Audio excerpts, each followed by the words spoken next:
Hello, beautiful people. Welcome back to our channel. Honestly, this news is one of a kind.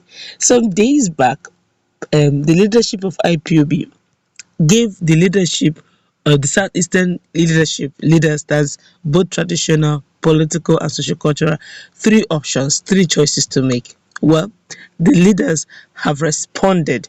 I'm referring to the governors that have responded to their choices, and they have some sarcasm laced in their statement.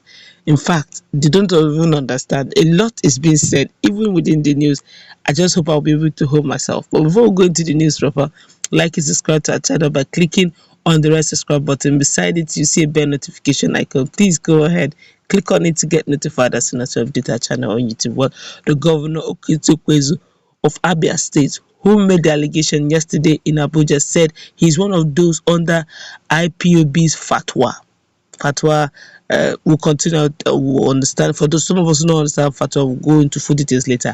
He spoke on the day his Imo State counterpart, Hope Uzodinma, accused opposition elements of sponsoring the recurring violence across the country for the purpose of discrediting the Buhari administration.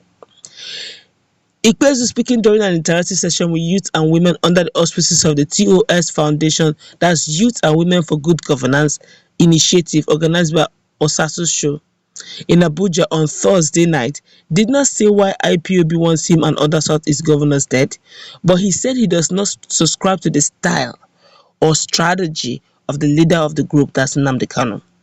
The governor said, although some of the issues being raised by Kanu are valid, his strategies leaves much to be desired. He said, people are beginning to think now that some of the issues raised by Nnamdi Kanu, if they're issues of injustice, marginalization, and inequality, any part of society have a right to begin to feel cheated or wanted, he said. So some of those things which Nnamdi Kanu said are valid. Some of us can see them. We cannot continue to hide behind the finger. But some of us do not subscribe to his style or strategy because I do not understand where he is going and how he is going and when he plans to pull the brakes and what he wants to achieve.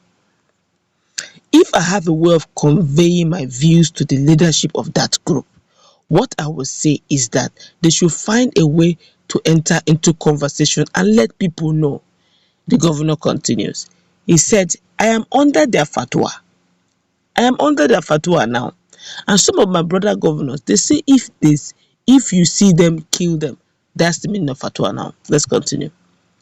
He accused IPOB of fighting in the kitchen. He added, by the time the war in the kitchen ends, Mama's pot of soup would have spilled.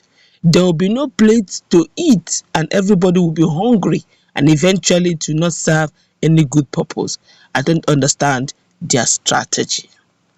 I don't understand what they want to achieve. I don't understand why they prefer to attack institutions of civil rule. A lot of people who are apologetic to their strategy do not even know that they are riding the tiger because if the police and the military withdraw and brigades become the enforcers of law and others. If you have a little quarrel with your brother, how do you resolve it? This is a strong statement, a very strong statement. And on how to tackle the security and challenges in the country, he said, I would like us to address the insecurity issue in Nigeria holistically. I don't want to look at the insecurity in the Southeast as opposed to the one in the Northwest or Northeast. The problem of insecurity in this country is a result of the fact that the security admix of our country, which we inherited from the late 60s and early 70s, focuses more on spending on boots and on grounds and on arms and on ammunitions. That may be good and classically speaking, but if you're fighting an asymmetric war, which is a war that is faceless, what to do is to change the arrangement, and the ratio should be 65% intelligence gathering, research and development, and only 35% for boots on ground, because if you have not given intelligence to the boots on ground, who are they going to battle? Well, for Uzodinma, violence aimed at distracting attention. Hope Uzodinma, whose state is Imo State, has come under attacks from gunmen and as arsonists lately, claimed yesterday that the current spate of violence across the country is being sponsored by opposition for the purpose of discrediting the government. He asked the security and intelligence agencies to expose the brains behind the gall of banditry by publishing their names.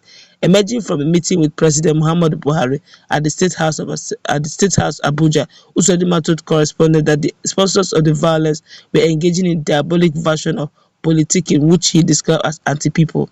He said about 50 suspects have been arrested in connection with the recent attacks on police and correctional facilities in the state, and alleged that those attacks were carried out by a mix of persons from within the state, other Southeast states, and non-Igbo states. He urged Nigerians not to allow opposition elements to destroy the unity and diversity of the country, which he described as a blessing from God and the strength of the nation's unity. I don't think I will support any call for secession. I want a united, strong Nigeria. Our strength is in our diversity, and today we are supposed to play a leading role in this continent, he said. Continuing, he said, we don't want to whistle down our strength.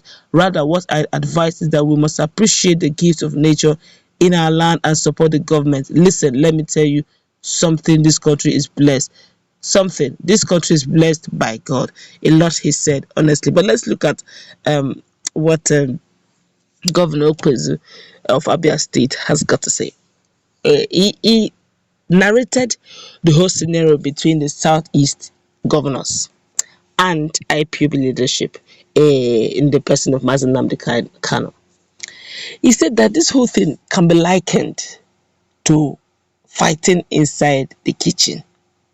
He said now the pot of soup of Mama has been well cooked. The place to serve the pot of soup is also in the kitchen. That if by the virtue of them quarreling within themselves as brothers, that likelihood by the time they are done, the pot of soup will be spilled. There will be food for no one to eat. Okay, the pot of soup, so let's see how we can scoop a little from the ground and put inside the plate. They say the plate will be broken, destroyed, and everything in the kitchen messy, such that you can't even scoop the pot of soup because the broken bottles and the broken plates have been mingled with the soup. And at the end of the day, no one can eat it because it has become poisonous and everybody goes hungry. No one wins. And it's now saying, why don't the IPOB leadership, find a way of conveying their information or their messages to them, not necessarily seeing them as the enemy. For some of us who do not understand, or who didn't listen, or who didn't get the three choices made by by the leadership of the indigenous people of Biafra to their leadership, that to the Southeastern governors, Southeastern socio-cultural leaders, and Southeastern religious leaders. You can see it in our political playlist in our SEMA video. But let's put in that conversation. What do you have to say over this? This is really not nice. This is really pathetic that brothers are actually not in agreement on the same issues that actually benefit them.